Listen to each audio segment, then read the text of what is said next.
I want to start today by taking you back to a very specific moment in time. I'm guessing, almost everyone listening has been there. Okay. It's 2 in the morning, you're 19, maybe 20 years old.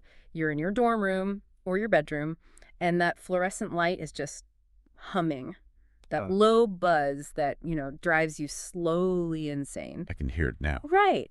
And you have this stack of textbooks open. Maybe it's organic chemistry, maybe European history. It doesn't matter. There are 3 empty energy drink cans on the desk. Your eyes are burning, and you are just vibrating with a very specific kind of anxiety. The classic pre-exam panic. You're describing the ritual of the cram. Exactly. The cram. You are physically shoveling information into your brain. Dates, formulas, definitions, the names of dead kings. You're just forcing it in there with a hydraulic press. There's no understanding involved. It's pure data entry. None. And the next morning, you walk into that exam hall, you sit down, the clock starts, and you just unleash it. You write for 3 hours straight. You fill 5 of those little blue booklets. You dump every single fact you memorized onto the page. The purge. Yes. You walk out, you get the grade, maybe it's an A, maybe it's a B+, but you pass, you win, the system declares you a success. Success. The system worked. On paper, yes. But here's the question that haunts me, and I think it haunts everyone who's ever done this. 3 days later, where did it all go? It's gone. Hmm. Vaporized. Like it was never there in the first place. Completely. It's like a formatted hard drive. I cannot tell you a single thing from my sophomore year calculus final. Not one theorem, not one application. And for years, I just assumed, well, I guess I'm just stupid, or, I have a bad memory, or I wasn't really paying attention. We all thought that. We personalized a systemic outcome. But looking at the stack of research we have in front of us today, it turns out that isn't a personal failure at all, is it? No, not in the slightest. It's a systemic feature. You've just described a phenomenon that the educational theorists we're looking at today, they call it bulimic learning. Bulimic learning. Wow. That is a visceral image. It's really uncomfortable. It is, but it's brutally accurate. Think about the mechanism. You binge on syntax raw, data, facts, figures, things with no context. The stuff for the test. The stuff for the test. Then you purge it onto the test paper to get the metric you need, the grade. And because the system doesn't actually require you to digest it, to integrate it. You attain almost zero nutritional value. Exactly. The information passes through you without ever becoming part of you. And that is exactly where we're going today on the deep dive. We are not just going to complain about bad teachers or boring homework or how much standardized testing sucks. We've heard all that before. Right. This isn't that conversation. Yeah. No. We're going to look at the architecture of that problem. We've spent the last few weeks applying this concept of cybernetic philosophy to some pretty heavy topics. We looked at money, we looked at entropy in our transportation systems, but today we're turning that same laser focus onto the one institution that shaped literally every single person listening to this right now, the school system. And we have to be really clear about the lens we're using here because it's a cold one. Usually when people critique school, it's a moral critique. It's emotional. People say teachers are underpaid, or the curriculum is biased, or the cafeteria food is terrible. And look, those things might be true. Of course. It's usually a conversation about values. We should value the arts more, or no, we should value STEM more. Exactly. But cybernetics. Cybernetics doesn't care about your values. It doesn't care about good or bad. It looks at a system, whether that system is a thermostat, a guided missile, a swamp ecosystem, or a high school. And it asks 3 basic questions. Okay, what are they? What are the inputs? What are the outputs? And what is the energy cost of the process that turns the input into the output? So we aren't asking, is school good? We're asking, is school working? And more importantly, what is it working to do? We're asking, is the school system broken, or is it doing exactly what it was programmed to do? It's just not what we think it was programmed to do. Spoiler alert for everyone listening, it's the second one. It is absolutely 100% the second one. Okay, let's unpack this. For anyone new to these deep dives, let's do a very quick recap of this cybernetic lens. When you say we're looking at school as a system, we aren't talking about the administration or the school board, are we? No, not in that sense. We're talking about it as an information processor. In cybernetics, you view any system as a process. You have a substrate. That's the physical reality, the raw material you are working with. Which in this case is a child. The human child. Okay. Exactly. Then you have a protocol, a set of rules that processes that substrate. And finally, you have an output, the result of that process. So we're analyzing the school not as a place of enlightenment or finding yourself. No. We are analyzing it for today strictly as a mechanism of two things: formatting and hysteresis. Formatting and hysteresis. Okay, those sound like terms you'd use for a hard drive or maybe a magnet, not a fourth grade classroom. And that is precisely the point. Our source material argues, very forcefully, that the school system functions essentially as a compression algorithm. It prioritizes syntax, which is the rules, the structure, the grammar over semantics. Which is the meaning, the feeling, the reality behind the rules. Yes. The system is designed to care about the shape of the answer, not the truth of it. So we're treating the classroom like it's creating a zip file of a person. In a way, yes. Yeah. And that's a perfect transition. Let's dive into that first segment, the classroom as a compression algorithm. Let's do it. So if you recall our deep dive on money, we define money as a kind of interpolation protocol. Right. We use the analogy of an MP3 file versus a live band. Let's revisit that because it's critical here. Okay, so I'm at a concert.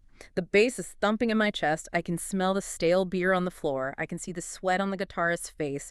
I can hear an amp buzzing between songs. It's a full-body, high-fidelity experience, infinite detail. That is reality.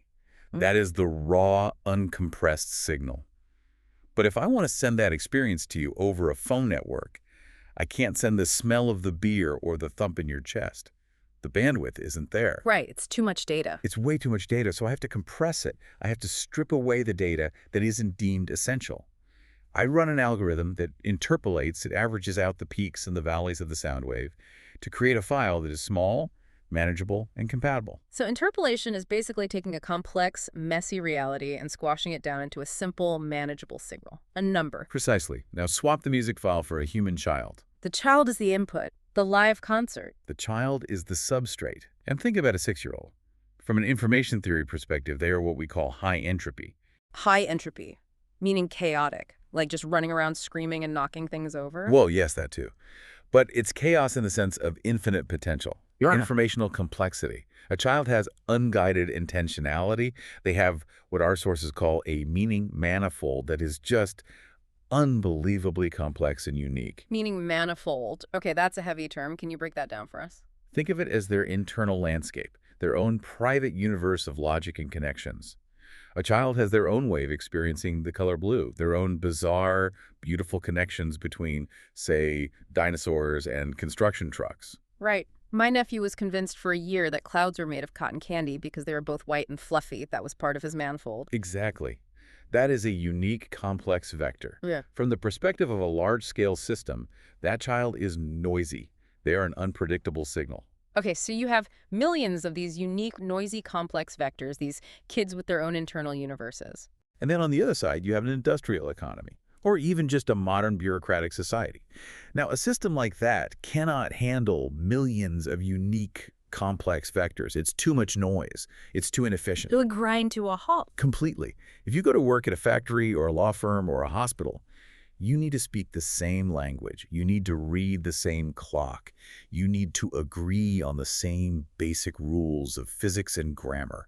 You need to sit still when the bell rings. If everyone operated on their own private, meaning manifold, the energy cost of just basic communication would be infinite. Society would collapse. We wouldn't be able to trade or build anything because we'd spend all our time just trying to explain our internal reality to each other. My blue is not your blue. So school becomes the filter, the great standardizer. It acts as the societal interpolation protocol. Just as the economy interpolates the value of an apple and a car into a single metric, price, the school interpolates the value of a human child into a single metric. A grade, a GPA. A GPA. It is a formatting machine. It's designed to turn a high-entropy biological being into what the text calls a system body. A system body. That sounds clinical. Chilling, even. It is clinical. A system body is a formatted human that is compatible with the economic and administrative machine. It's a node that can plug into the network. And we trade the complexity of the individual for the compatibility of the citizen. Okay, so from a purely thermodynamic perspective, which is what cybernetics loves, this isn't necessarily evil. We need formatting. We need to agree that A is A and that 2 + 2 + 4 for society to function at scale. Precisely.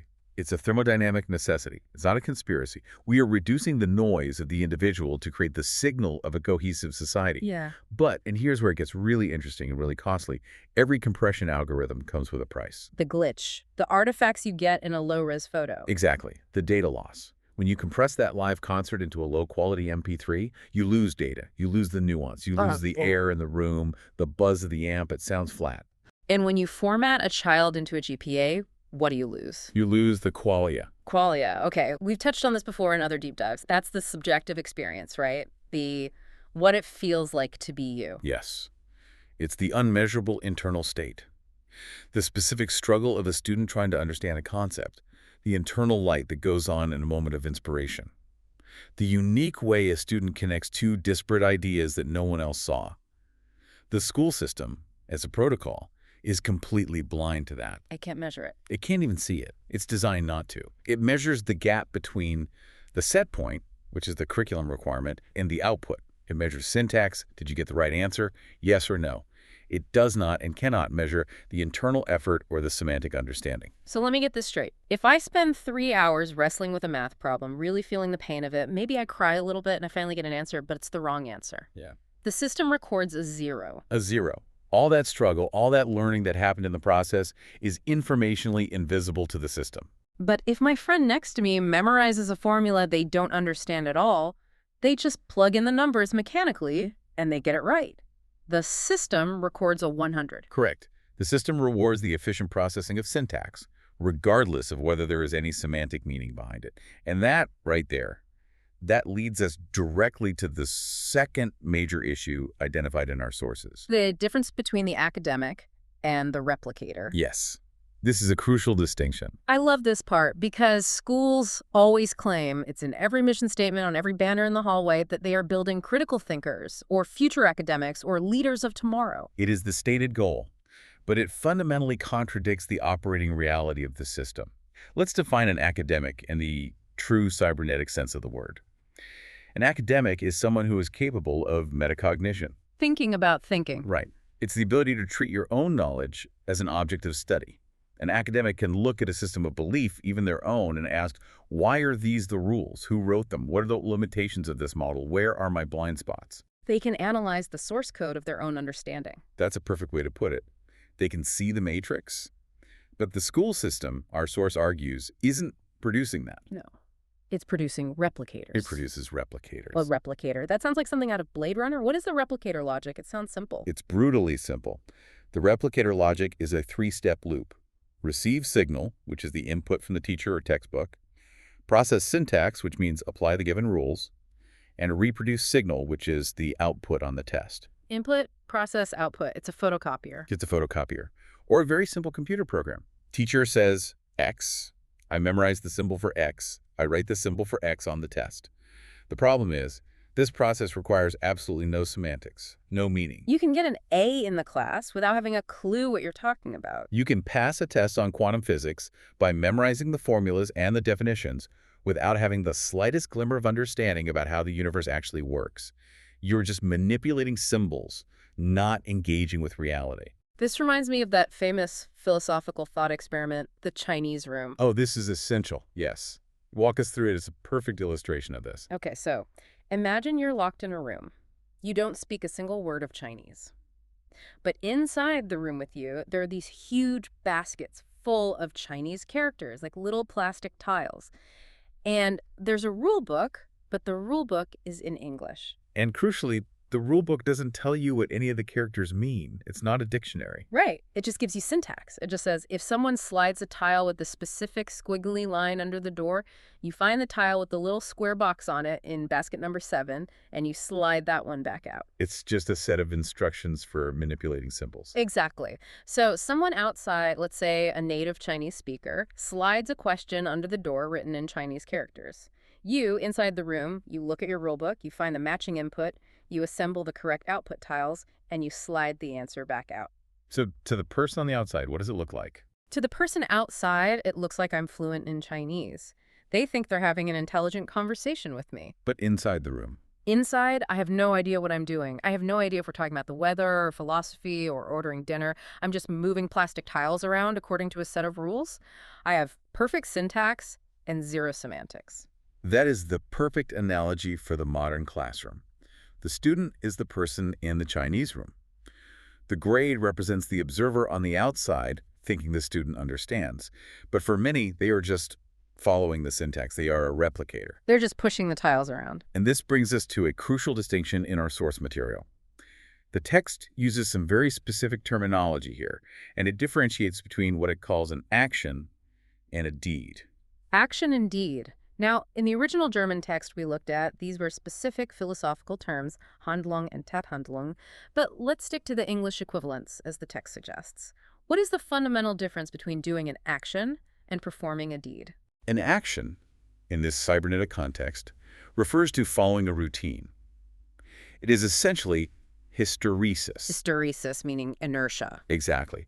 Doing things because that's how they were done before. It's following the tracks that have already been laid down by the system. The replicator performs actions. The bell rings, you move to the next class.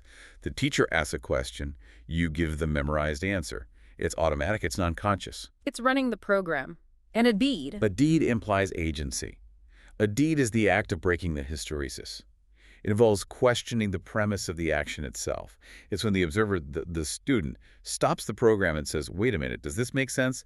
How do I know this is true? Why this rule and not another one? A deed is when you step out of the stream to look at the water. Yes. It is an act of creation, or at least conscious validation, not just mindless replication. But here is the fundamental conflict that the school system creates, and it's a conflict I see immediately. The schedule. The timetable. The schedule is the enemy of the deed. The entire structure of the school day is designed to promote action and suppress deeds. How so? The conflict is structural. The school schedule leaves absolutely no room for deeds. If a student stops to question the premise during a timed test, what happens? They run out of time, they fail. They fail. The system punishes them. Imagine a student in history class. The teacher is lecturing on the causes of the Civil War following the curriculum. The student raises their hand and asks a question that challenges the entire framework of the textbook. Wait, how do we know this historical source is reliable? Who wrote this account and what was their bias? That's a deed. That's metacognition. It is the single most important question a historian can ask. But what does the teacher do? The teacher looks at the clock on the wall. And thinks, I have to cover the whole of Reconstruction by Friday. Exactly. So they say, that's a great question, maybe we can discuss it later, and they immediately move on. And later never, ever comes. It never comes. The system creates a selection pressure. It actively punishes agency and rewards efficient replication. If you stop to think deeply, to perform a deed, you are categorized as disruptive or off-topic, or you just fall behind. Right. If you just mechanically apply the rule, you get the A. So for 12 years, we are actively training children to suppress their agency, their ability to perform deeds, in favor of becoming high-speed processors of syntax. And then we wonder why, in the modern workplace, so many people are waiting to be told exactly what to do, terrified of making a decision that isn't explicitly laid out in the manual. We've been trained for 18 years that following the manual is what we call intelligence, and questioning the manual is what we call disruption. And this suppression of agency is tightly coupled with how the system manages the most fundamental resource of all, time. Which takes us directly to segment 3, the time war. This was my favorite part of the reading, the battle between Chronos and Kairos. I feel like we live our entire lives under the tyranny of Chronos. We absolutely do. And understanding this distinction, I think, is the key to understanding why school and often work feels so stressful and meaningless. Okay, break it down for us. Chronos. Chronos is linear time. It's the clock on the wall. It's the calendar ticking off days. It's the school curriculum that says by week 42, all 30 of these distinct biological units in this room must understand calculus. It is industrial, measurable, quantitative time. It's the speed of the assembly line. The pace is set externally. Yes. And then you have Kairos. Kairos is something totally different. It's qualitative time. It's the right moment, the opportune time. The teachable moment. The teachable moment. In learning, Kairos is that click, that aha moment where resonance happens. It's when your brain is actually ready and receptive to receive the information. And because of that readiness, the information becomes meaning. It sticks. We've all felt that. You're trying to learn something. Maybe it's a guitar chord or a piece of code or just a concept, and you just hit a wall. You push, and it's just not going in. Total resistance. And then maybe you take a break, you go for a walk, you come back to it 3 days later, and suddenly, click. It just makes perfect sense. That is Kairos. That is when the information becomes what our source calls sediment in your mind. It settles. It becomes part of your mental geology. It's Like integrated. sediment. I love that image, Yeah. like layers of rock slowly settling over millennia. That's permanent. You can build on top of that. Yes. True learning, what we could call cognitive restructuring, happens only in Kairos. But schools, by their very nature, operate strictly and brutally on Chronos. So you have this massive fundamental disconnect. Chronos dictates the pace. Tuesday at 10 a.m. is history. Wednesday at 11 a.m. is math. Completely ignoring whether any given student is in a state of Kairos for either of those subjects at that specific time. And when Chronos dictates the pace and ignores Kairos, it creates a state of intense cognitive dissonance. The student is forced to shovel the information into their head to meet the Chronos deadline, the test on Friday. They cram. But because it didn't land in Kairos, because there was no resonance, no aha moment, the brain doesn't store it as sediment. It stores it as what the text calls simulation. Fake data, temporary data. Exactly. It's stored in a buffer. It's like the RAM in your computer versus the hard drive. It's there for quick access, but it's volatile. And here's the thermodynamic mechanism of forgetting that we started this whole deep dive with. Once the metric is achieved, once the test is passed and the grade is recorded, the mind deletes the simulated data. But why? Wait, explain that deeper. Why does deleting it reduce the dissonance? That's the key part. Because holding information that has no meaning to you requires energy. It's an active, stressful process. It's like being forced to hold a heavy, awkward box and you don't even know what's inside it. It's just weight. The brain is fundamentally an energy-conserving organ. Right. It's always looking to be more efficient. Always. So if this data hasn't sedimented, if it hasn't connected to your internal reality or your physical experience or your emotional landscape, the brain identifies it as noise. It's spam. Yeah. It's mental clutter. It is spam. And as soon as the external pressure, which is the threat of a bad grade, is removed, the brain executes a garbage collection protocol. It says, okay, threat is gone, this data is meaningless and energy intensive, delete, delete, delete. That is bulimic learning, explained thermodynamically. We force-feed the buffer to survive the Chronos deadline, and then we purge the buffer to save energy and reduce psychic stress. Precisely. We are prioritizing the schedule over the substrate. We are prioritizing the map over the territory every single day for 12 years. And it's not just the students who are suffering from this. The source material had a very powerful section on the teachers. I think we often blame teachers for this. We say, oh, they're just teaching to the test, or they aren't engaging enough. It's the easiest place to lay blame. But if we look at them cybernetically, they are just as trapped in this machine, maybe even more so. They are trapped even worse than the students in some ways. In this model, the teacher is the proxy. They are the interface. They stand at the membrane between the system, the ministry, the school board, the curriculum, and the substrate, the student. They are the converter chip. And in that position, they have two completely different jobs that are in constant, direct opposition to each other. Right. Our source distinguishes between structural work and social work. Let's define those clearly. What is structural work? Structural work is everything the system demands and measures. Grading papers, taking attendance, enforcing the state-mandated curriculum, managing discipline, filling out endless reports. This is pure syntax management. It's the bureaucracy of the role. Okay, that's the job description. Yeah. And social work. Social work is, well, it's actual teaching. It's building resonance. It's understanding the child. It's noticing that little Johnny is sad and distracted today and can't possibly learn math because his dog died last night. It's creating kairos. It's co-regulating a child's emotions so their brain is even capable of learning. It's being a human being. It's what human learning actually requires. You cannot learn from someone you don't trust. You cannot learn when you are in a state of high anxiety or grief. The social work is the prerequisite for any of the structural work to have meaning.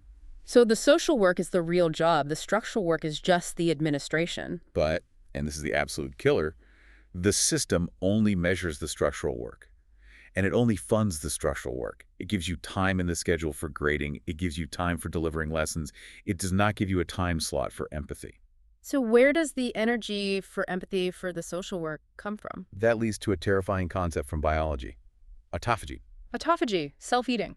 In biology, autophagy is what happens when a cell is starving. To survive, it starts consuming its own non-essential components. It eats itself to stay alive. In the school system, our source argues, we see systemic autophagy. How does that work? The system demands structural output. It needs the test scores, it needs the graduation rates. but it does not account for or fund the massive energy cost of the social work required to get those results from actual human beings. So the teacher, the redoubtable doer, as the text calls the good ones, they try to do the social work anyway because they care, because they're not a machine. Exactly. They try to bridge that impossible gap. They stay after school to help a struggling student. They buy school supplies with their own money. They emotionally invest in 30 or 150 different kids a year. Yeah. But since the system provides no energy, no time, no resources, no support for that social work, The teacher pays for it with their own biological substance. they pay for it out of their own life force. That is burnout. Burnout. In this model, burnout isn't just working too hard. It's not a personal failing. It is a predictable, systemic, cybernetic deficit. It is the system consuming its own operators because it demands a certain output without providing the necessary input energy.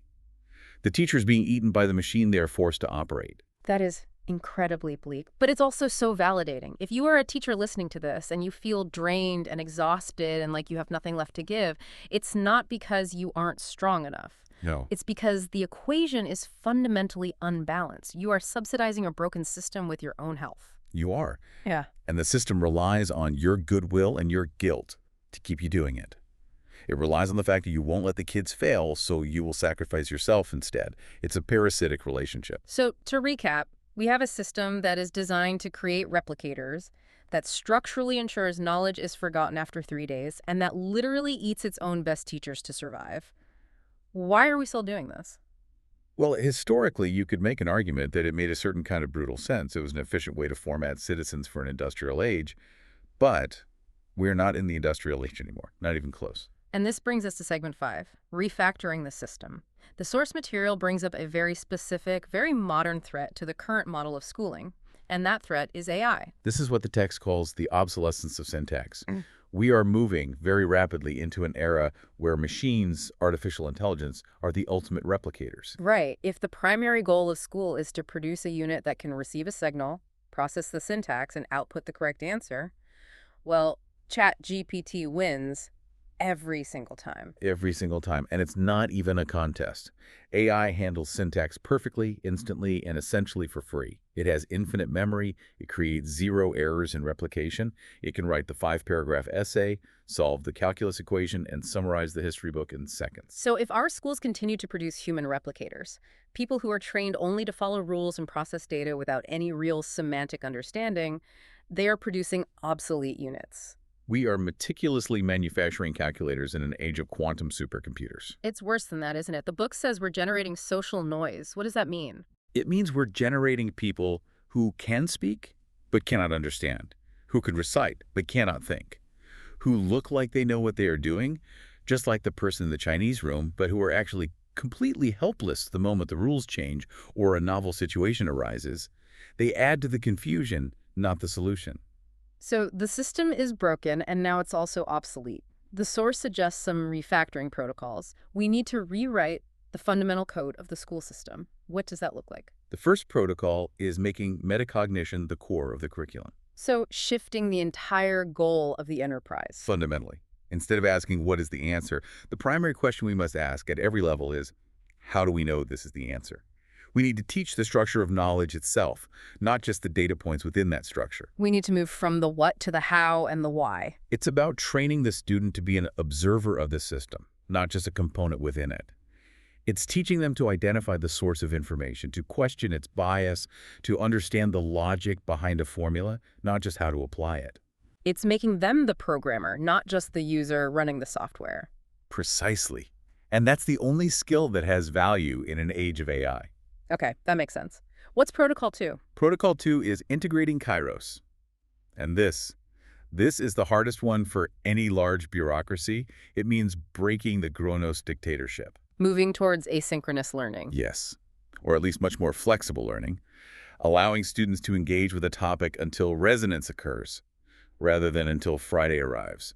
This requires moving away from the batch processing model of education. Batch processing is such a perfect, horrible factory term. It is. We treat kids like a batch of cookies. We put 30 of them in the oven, the classroom, for the same amount of time at the same temperature, and we expect them all to come out perfectly baked. But human beings aren't cookies. Some need 5 minutes, some need 20, some need a totally different temperature. Exactly. So we need a system that adapts to the student, rather than forcing every student to adapt to a rigid, arbitrary schedule. We need to move from a factory model to something more like a laboratory model or a garden model, where things grow at their own pace. And the third protocol. Tolerance for dissonance.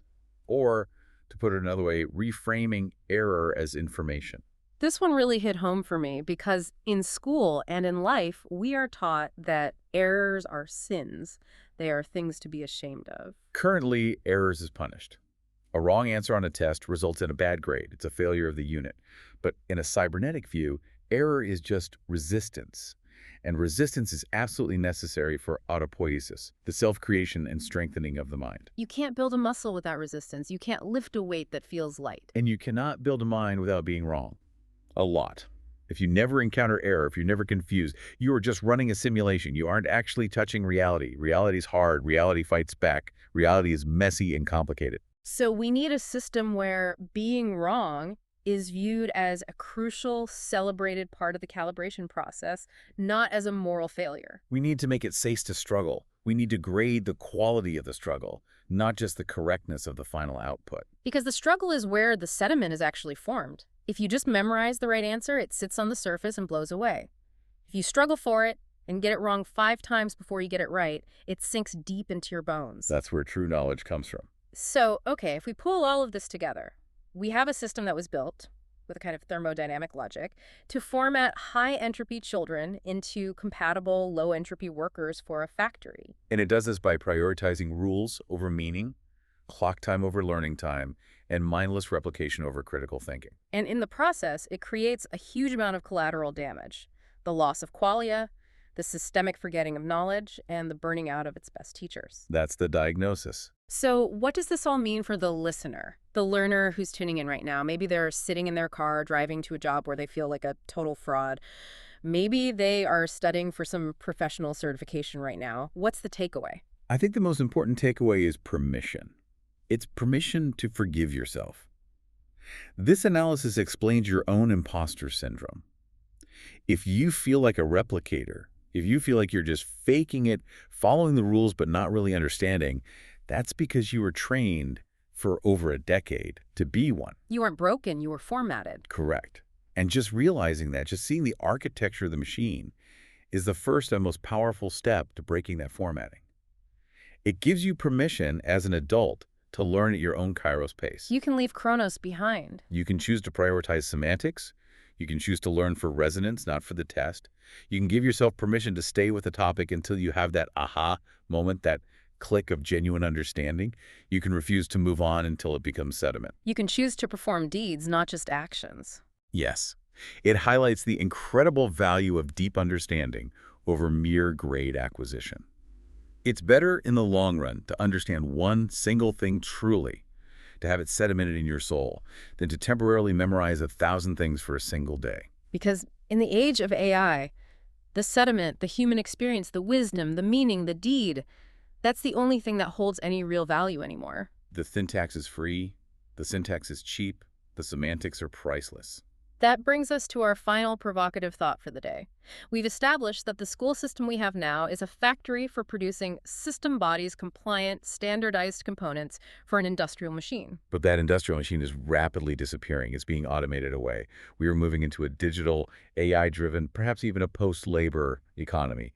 The factory is closing down. So the question is this. Are we currently, right now, educating our children to be broken cogs for a machine that no longer exists? That is the question of our century. If the factory is closed, why are we still running the assembly line at full speed? And if we are, what on earth are we going to do about it? We have to build something new. We have to start designing and building a system that values the messy, complex, high-entropy human qualia over the clean, efficient, but ultimately meaningless systemic syntax. I want to leave all of you with that thought, and maybe a challenge. Sometime today, perform a deed, break a small habit, question a premise at work, stop the automatic flow of your day, stop the action, and just ask why. Learn one thing not because you have to, but simply because it creates resonance in you. Be a glitch in the system. Be a glitch. Thanks for listening to The Deep Dive. We'll see you next time.